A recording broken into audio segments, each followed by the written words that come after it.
Aujourd'hui, premier match donc des Diables Rouges pour l'Euro 2024. Ce soir à 18h, les Belges joueront face à la Slovaquie. De nombreux supporters devraient garnir évidemment les tribunes du stade de Francfort où se déroule ce match. Mais pour ceux qui n'ont pas obtenu de ticket, eh bien des fan zones diffusent le match un peu partout dans Bruxelles, Camille Payot. Oui, il y en a 7, il y en aura dans 7 communes. Des écrans géants seront installés en tout cas. Et le plus grand se trouvera à Woluwe et Saint-Pierre sur la place Dumont. Et si vous voulez avoir une bonne place, le lieu sera accessible 1 heure avant le début du match, donc à 17h. Et restera ouvert 1 heure après le coup de sifflet final. Et sur la place Dumont, tous les matchs des Diables Rouges seront diffusés, tout comme à Uccle, dans le parc du Wetwendal. Et pour se désaltérer et se restaurer, des food trucks seront mis à disposition des supporters. Et alors dans certaines communes, les places seront limitées. En effet, ce sera le cas à Oderghem, place Pinois. Il faudra se munir d'un bracelet afin d'accéder à la zone. Et pour une question de sécurité, 2500 personnes seront acceptées. Les objets qui peuvent se lancer seront interdits, tout comme les sacs à dos ou encore les poussettes. Et si malgré tout, vous venez avec un de ces objets proscrits, il sera possible de le récupérer à l'entrée. Oui, la seule chose qui pourra être lancée, évidemment, ce sont les verres de bière quand les Diables marqueront. Sinon, dans l'ensemble des fan zones, l'accès est gratuit. Et pourtant, des systèmes d'accès VIP sont possibles. Oui, à Schaerbeek, dans le stade du Crossing, l'entrée est bien gratuite, mais pour 5 €, vous aurez accès à une tribune. Et pour 49 €, vous serez placé devant l'écran avec un accès à l'open bar. D'autres écrans seront également installés à Saint-Josse pour les matchs de la Turquie et de la Roumanie. À Evere pour seulement un match, celui du samedi 22 juin, où la Belgique affrontera la Roumanie.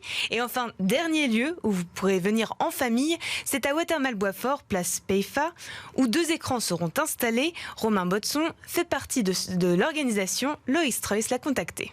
Tout tourne autour d'un écran géant, de 2 écrans, dont un écran de 21 mètres carrés qui sera l'écran principal, un écran plus petit dédié aux enfants et aux parents accompagnants qui se trouvera dans la zone de la plaine de jeu en fait de la place Peifa-Fosprey ici à Boisfort.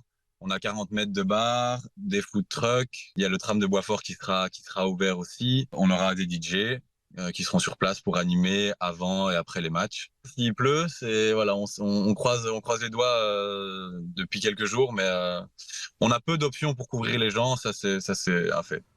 Donc on croise les doigts, mais d'après la météo, ce soir, le temps devrait rester sec, avec en prime quelques éclaircies. Au niveau de la mobilité, la STIB va dévier le bus 95 allant vers Grand Place et le bus 17. Ils passeront par l'avenue de la Fauconnerie, comme le dimanche lors du marché. Oui, évidemment, vous pouvez aussi lancer des verres d'eau, de Sprite, enfin ce que vous voulez. La bière n'est évidemment à consommer avec modération. Camille, les supporters et les joueurs s'attendent à une victoire ce soir ? Oui, d'après les statistiques, cette première partie de l'Euro est plutôt favorable pour les Diables, mais il ne faut pas crier victoire trop tôt. Le premier match est toujours un grand moment pour les joueurs. Florian Holzbeek, journaliste sportif. La première rencontre de tournoi, c'est toujours compliqué.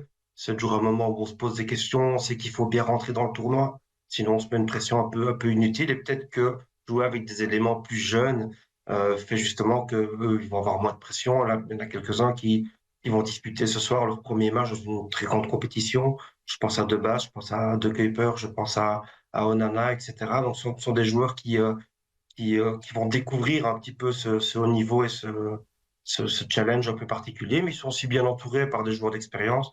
Romelu Lukaku sera là, Trossard a déjà participé aussi à des grandes compétitions, il y a Carrasco, donc voilà, il y a quand même pas mal de joueurs qui ont de la bouteille et qui vont pouvoir les encadrer. Du moins pour le premier tour, c'est assez intéressant et assez important. Pour le deuxième tour, on sait qu'il faut parfois un petit peu de malice parce que quand ce sont des matchs où on gagne ou on est éliminé, c'est toujours compliqué dans la tête, parfois, surtout si ça se passe mal dans les rencontres.